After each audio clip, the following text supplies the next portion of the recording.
So you own a Toyota hybrid or you're thinking about buying one, and all you hear is, when is the hybrid battery going to go out? What can I do to prolong the life of it? Should I not buy a hybrid because of the very, very expensive hybrid battery?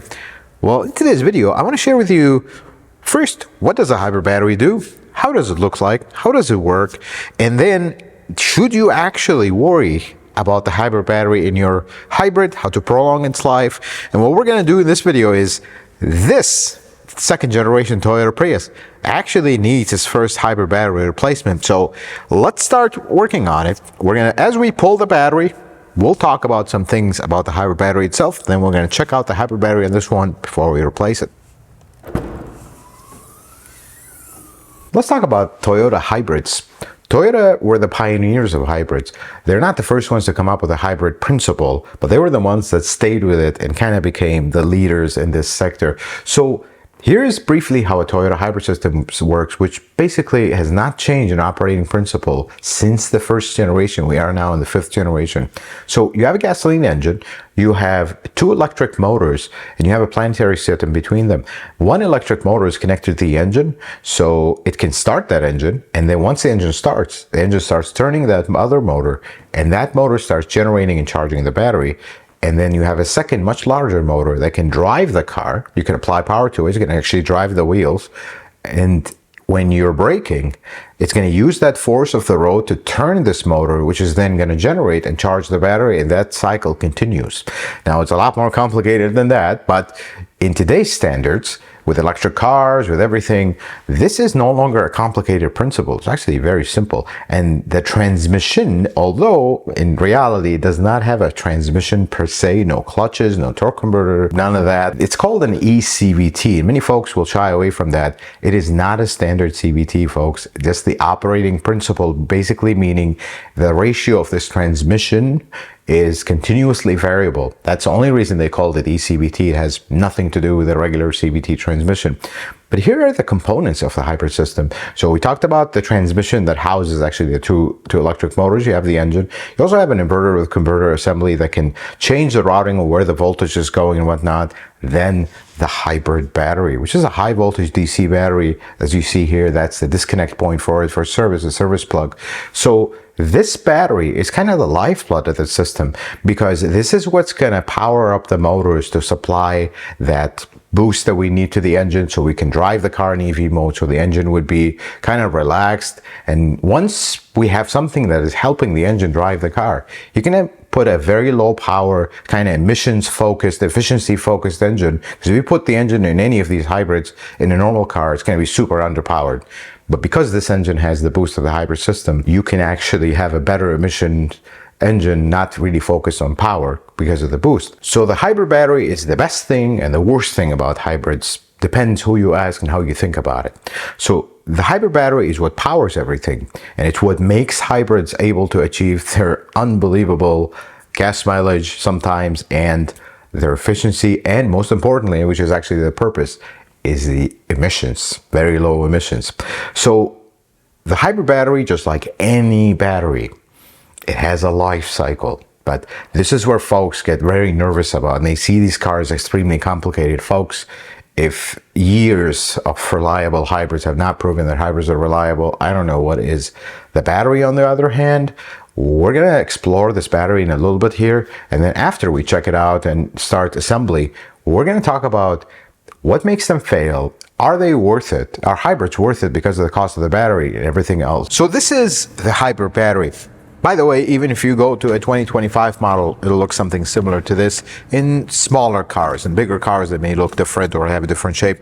But let's pull the cover off and let's talk about it a little bit and talk about their common failure points.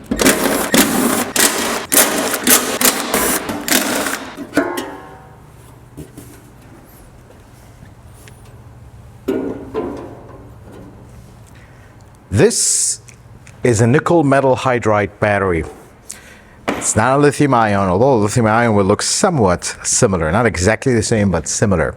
So here's the thing with these batteries. They have cells. You can see them here.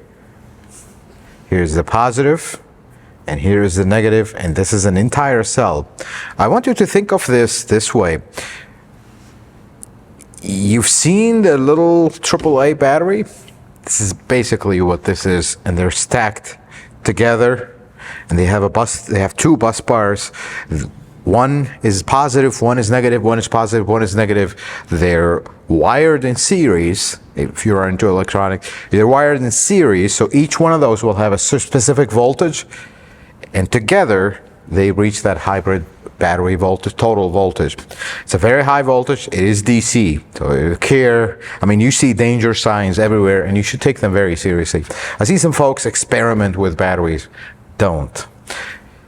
Here's their common failure point, and this is something that folks ask of the shop all the time.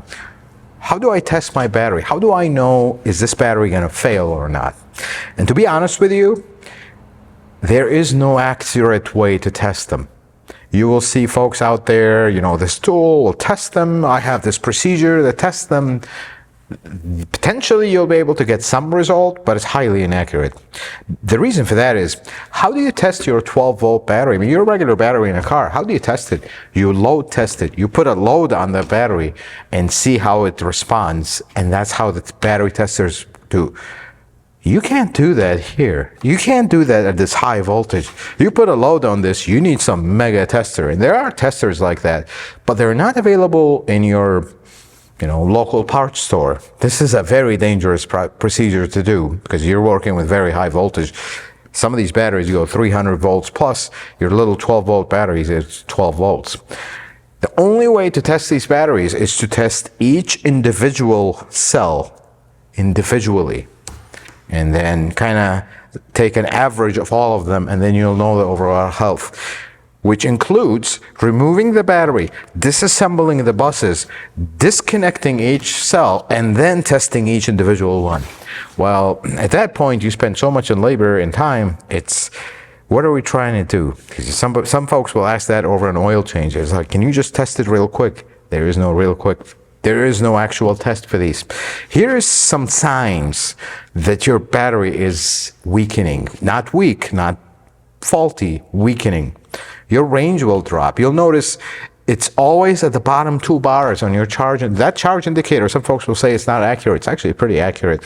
You'll always see it at the bottom. You'll never see it at the top. Now, mind you, if you drive your hybrid on highway, it's always going to be at the bottom. That is normal. But if you drive it in the city, it should be over half. You start seeing it always at the bottom, and your engine is constantly running. You don't see a lot of EV time anymore that you used to see. You know this thing is getting weak. That's really the only accurate way to know, somewhat know what's going on with it. Here's what happens when it fails, and this is the other thing. When the battery fails, the car will still run. Toyota hybrids will still run. I mean, this Prius, this battery have failed. I drove it here. There's nothing, the car engine starts. Here's what's going to happen though. You're going to have reduced power because the hybrid system will be shut off. You will have moments of no reverse. That's because the way the hybrid system is designed, they will use reverse electric only. That's how they are designed. So you will have moments of no reverse, depends on how bad the battery is. And then the engine will run all the time. Your gas mileage will be horrible. You'll have very low power. And but you can still drive it. It's not going to stop like an electric car. That's not the case. Now, here's the vital thing, and this is what I want you to take into consideration. You can make a hybrid battery go very far. I mean, some folks have gotten ridiculous miles out of these, and some folks had them fail at just 50,000 miles. I want you to know one thing. This is a very well-made battery. I mean, starting the 2nd generation Prius and up to today, the 5th gen, where we're at, they really got this part right. 1st generation, disasters. This is much better, and the 3rd gen is even better, and the 4th gen is way better. It all comes down to one thing that causes these batteries to fail. Any battery, if you get it too hot, you're gonna start accelerated degradation of the battery. So this battery has a very sophisticated cooling system. It's air to air. Nothing fancy in that department, but the way it gets air through the cells to cool them down and how it controls the temperature. See, this one is very rudimentary. It only has one temp sensor, doesn't have all spread all across. It's a very simple one. The newer ones will have better control. But here's the problem. To cool this battery, you have a fan, a little tiny little fan. I want you to look at that fan in this particular Prius. Look, it's right here. Let's look inside of it. Do you see a problem? Yes, that's the problem. And you know what? Let me get that fan out and look at it closer.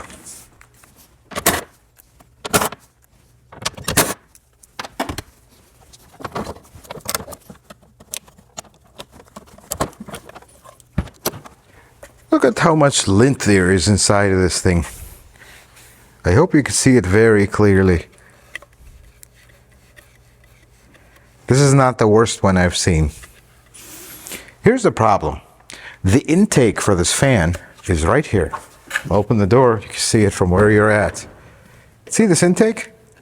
That's where this fan takes air in. And the idea here is we're going to take air from the cabin. Hopefully, in a very hot day, you're running your AC. Well, how many folks do you see they just enjoy the hot weather and they don't run their AC in the summer? You actually still see folks doing that. Don't do that. Run your AC. If the AC doesn't work, fix it in hybrids. I know sometimes budgets and whatnot, you say, you know what, I can live without AC. In a hybrid, you want AC because this fan is taking that air-conditioned air to cool this battery. If you have 90 degrees inside the car, or you're just sending 90 degrees to the battery, and then this fan getting dirty like this is not the worst one I've seen, but some of them get so bad, you can't even see the fins anymore. So how do you think that's going to cool?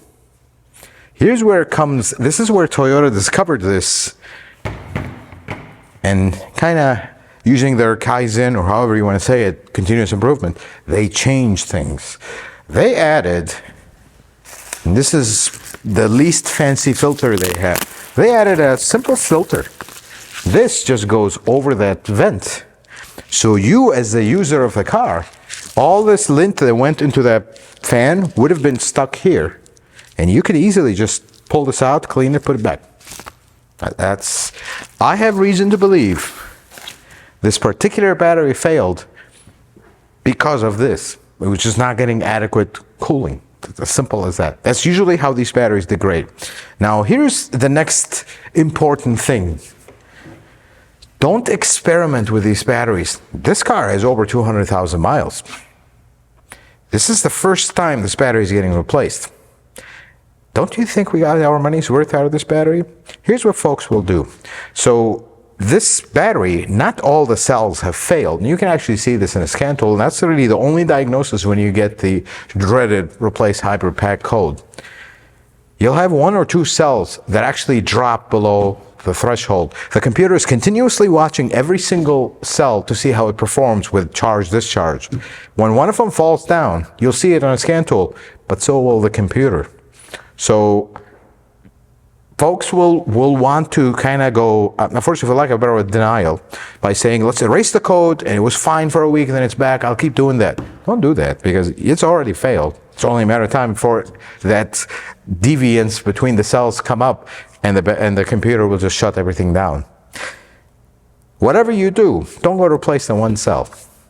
Unless you have all the free time in the world, and you like to be working around dangerous things all day long.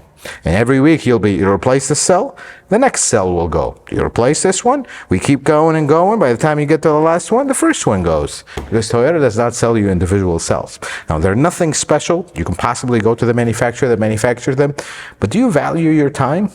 At 200,000 miles at this age of this Prius, just replace the battery and see you in another 200,000 miles as far as this battery is concerned. Speaking of the battery, here is the new battery. This is how hybrid batteries come from Toyota, brand new. This looks like a used box, and it is, because this is called a DRC. This is how they ship batteries. You can't ship them in a little box. This is a very dangerous thing. DRC, don't quote me on this, if I remember from technical training from a long time ago, stands for durable, reusable container. So this container is actually reusable. They just take the battery, put it in here for shipping purposes. Let's take a look at it.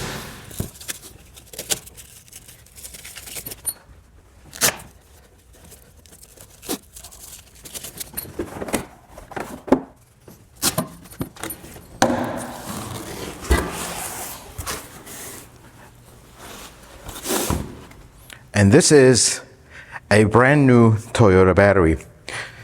Minus, and this is the important part, this battery does not come with the hybrid ECU, the battery ECU, and all the junction block. Because there's nothing wrong with this part. We have bad cells. When you replace a battery in a car, a 12-volt battery, you don't go replacing all the fuses and all the alternator and everything else. There's nothing wrong with them, it's just the battery that's dead. So this part never comes with it. And honestly, in my experience, especially second-gen Prius, other than a very rare and occasional fuse that goes out, I've never seen any issues here. They're very rare and very uncommon, let's put it this way. Last warning on batteries, just in case you're out there trying to shop for a battery and see all these companies, and some of them, God bless them, they're trying to do the right thing. But the problem is, this is one of those deals where you're going to deal with every once in a while, and it's just not worth it. They will sell you a battery with a lifetime warranty. It's great. Toyota doesn't give you a lifetime warranty. That sounds like the best deal on the planet. But here's what they'll do. They get an old battery like this. They'll swap the cells that are out. They'll paint the cover, make it all look pretty. Give you back the battery. Well, it's lifetime warranty. When it goes out, okay, we will come to your house. We will tear this battery down and replace another cell that went out. And keep doing this until you get tired or you sell the car. And then off we go.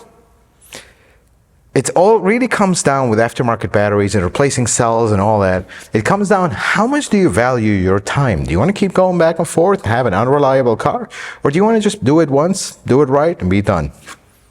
Your call on that one. I would never put a non-Toyota hybrid battery in a Toyota. But does this all make sense? Are you reaping the benefits of all that great gas mileage and then you have this giant bill to replace this? Well, let's talk about that as I swap everything, get that new battery ready to go in the car. I will share with you some statistics here. The average Toyota hybrid battery replacement cost is anywhere from $3,000 to $5,000. That's parts, labor, and taxes all included.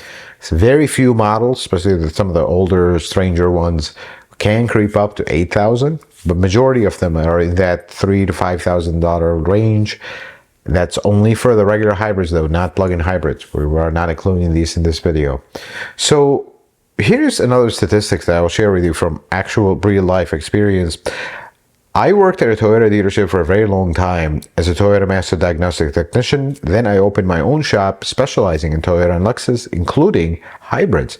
We see a lot of hybrids on a daily basis, and most folks will assume that we have a long backlog of hybrid batteries waiting to be replaced and whatnot. That's actually not the case. We see a lot of hybrids, yes, they're mainly for maintenance, light repairs, whatnot, but not hybrid batteries. I mean, I think if I would put it, how often do we do a hybrid battery in the shop? I want to say maybe once every 2-3 months, sometimes even longer than that. And the youngest hybrid battery that we have replaced has been in the 2013 Toyota Avalon with 197,000 miles. That's not exactly a new car, let's put it this way.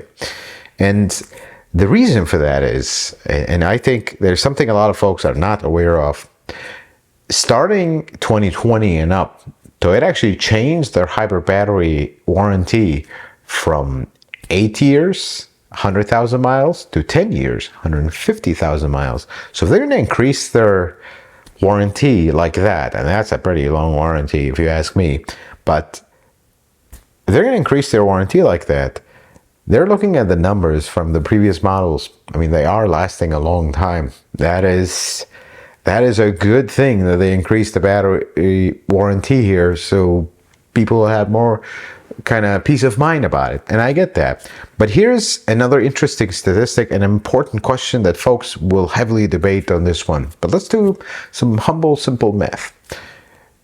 Is it worth the gas mileage saving when you have to replace a battery at $4,000? Let's do some simple math. Let's say this hybrid battery for this car costs $4,000. Let's say you plan on keeping this car for 200,000 miles. if we do the math here, that's 2 cents per mile. How much this, if you spread out the cost of this battery over the 200,000 miles. And if we're going to drive 15,000 miles a year, that's around $25 a month. And if we're going to drive 15,000 miles a year, we're going to keep this car for just around 13 years. If we stretch it a little bit, we're right around the 15-year mark and just over 200,000 miles, kind of what this car is. And I think most hybrids get a lot better gas, especially in 25, a lot better gas mileage than most non-hybrid models, although they've come up a long way, but still, hybrids get very impressive gas mileage. So are you going to save $25 a month? Because if you're not, you're breaking even. If you are, then you're actually saving more in gas than what the cost of the battery is if you're going to drive it that mileage. But then we get to the variables. What if it lasts 250,000? What if it lasts 300,000? And I'll give you another example. Although it's a plug-in hybrid, we've reviewed a car, and I'll leave that video here. We've reviewed a Prius with 341,000 miles. It was a Prius Prime. It had the original battery, original brakes, original everything, just fluid maintenance and whatnot. That's all it needed. Over 341,000 miles. So there are examples that will go very high. And that's going to take us into our next conversation. Well, okay, good. Well, it makes sense to buy a hybrid from the fact of, okay, the gas mileage savings will justify the cost of the battery potentially when it gets older and miles.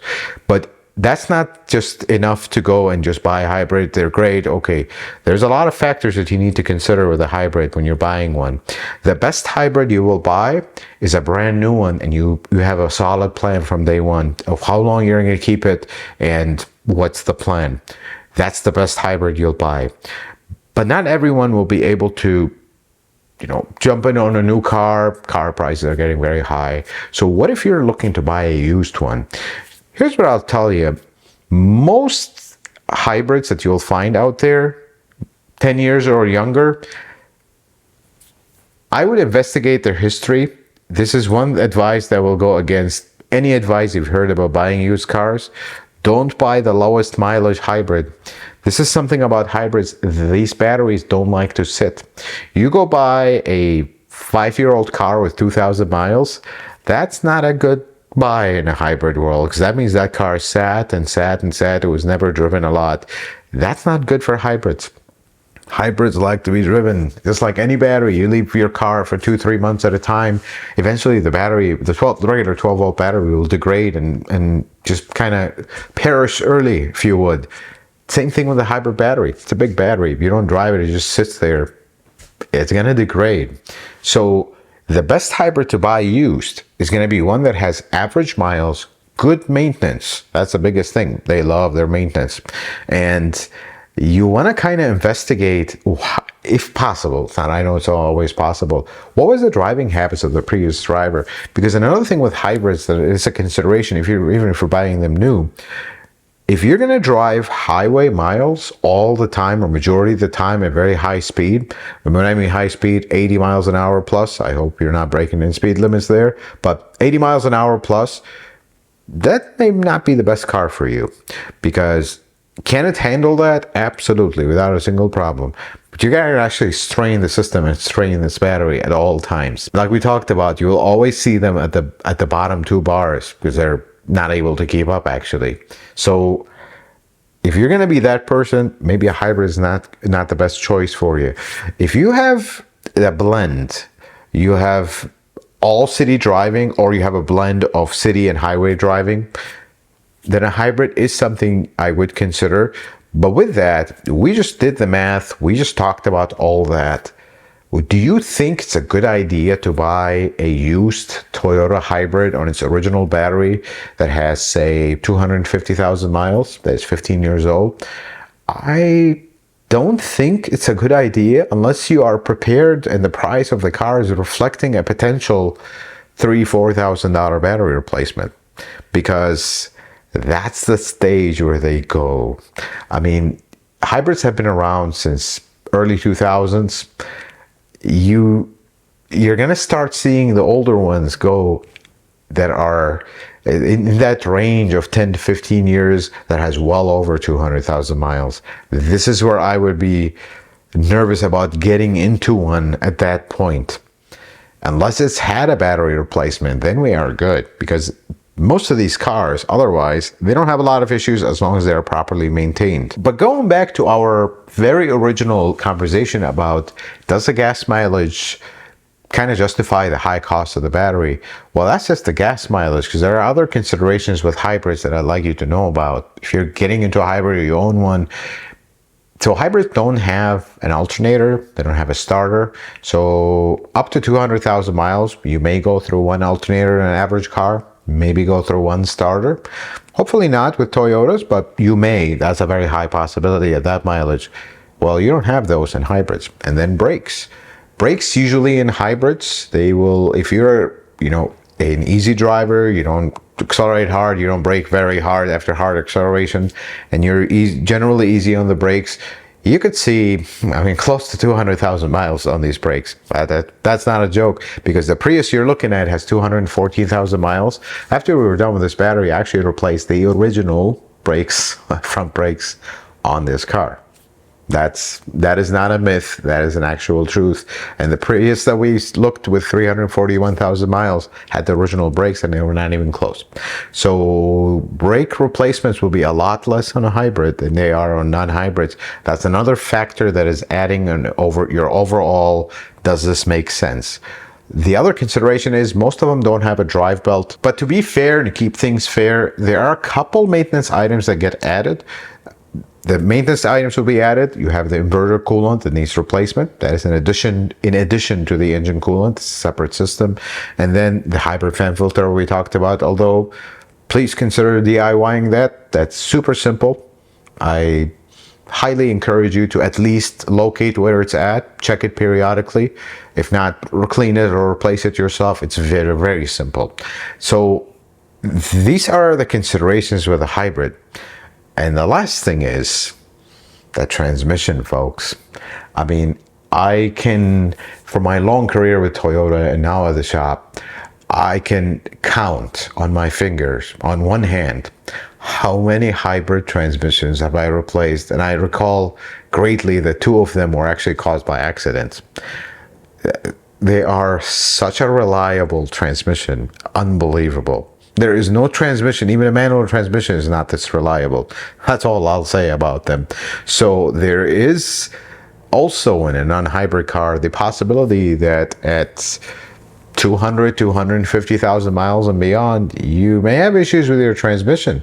It's possible. It's not, hopefully not likely, but it's very possible, and the chances increase greatly as the miles go up. So there's always that too. You're not going to have problems with a hybrid transmission. They're super reliable. So if you go into a hybrid with the right kind of parameters, what is the plan? You understand that the hybrid battery is expensive, but at the same time, it may pay for itself with the gas mileage, even if you don't come ahead. This was a very reliable car. And if you decide to pay for this battery at the end of the 200,000 miles, you're going to drive it for another 200,000 miles for a battery that's already kind of gotten paid off by the gas mileage savings. See, there's 2 ways to look at everything, and that's important. Hybrids are good if you buy them for the right reasons, you are the right kind of owner, and you have a plan from the beginning. You're going to have a very good car for a very long time. Now, if you are a spirited driver, someone who is into cars, look, as much as they have improved over the years, they are no speed racers. They are slow. They are potentially not the average car enthusiast cup of tea, if we put it this way, but they have gotten a lot better over the years, and the truth have to be said, folks. And there you have it, folks. This battery is replaced. This car is ready for another many years of service, many miles of service. And as we talked about, I wouldn't be worried about hybrid batteries, honestly, because this is a car with a lot of miles, and this is the first hybrid battery replacement. Now, I'll be full honest with you. There's a lot of examples that get replaced a lot earlier. But remember, here are the most important things.